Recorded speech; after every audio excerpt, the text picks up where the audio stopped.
Hi Flow Pool, I'm here with Dalia today. Today we are going to be talking about the value and action of always prioritizes safety. What does this value and action mean to you? I think safety is important because every time we come to work, that's the number one thing we're thinking of. We're wanting to keep our patients safe. We don't want them to get any new injuries, and you want to also keep yourself safe at the same time. So safety is very important. Every day as a nurse or a CNA, you're always thinking about safety. Yes. Tell us about a time that you're proud of the way that you prioritize safety. There was a rapid that I had about a week ago where the patient came up to us from the ED. They had been on continuous BiPAP in the ED, and when she came up, she was slowly creeping up. So in the ED, they had her on 4 liters. She got to the floor and she was on 5 liters with transport.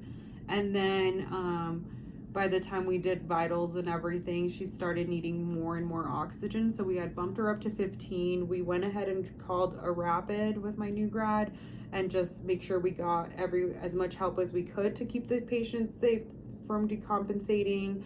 And fortunately, they got RT came by, they got her on the BiPAP again, and she did go to step down unit to get a better level of care. So in that situation, we were keeping the patient safe by making sure she got the help she needed, and then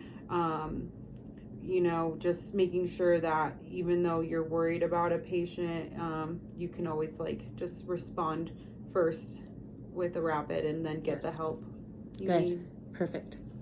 What is something that you would tell a teammate that's wanting to improve in prioritizing safety this next year?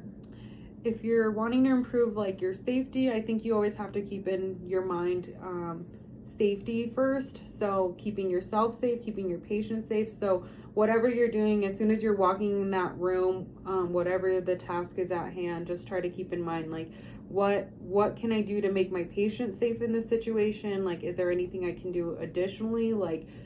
Having your yellow socks, the gait belt, is the bed at a low level, and also keeping yourself safe. So if you're doing cares with a patient that may have aggressive or violent behavior, what situations do you want to think about that you can prioritize your safety, keeping yourself an arm's distance from the patient, and just always thinking about safety no matter what you're doing, lab draws or anything that can involve things going wrong.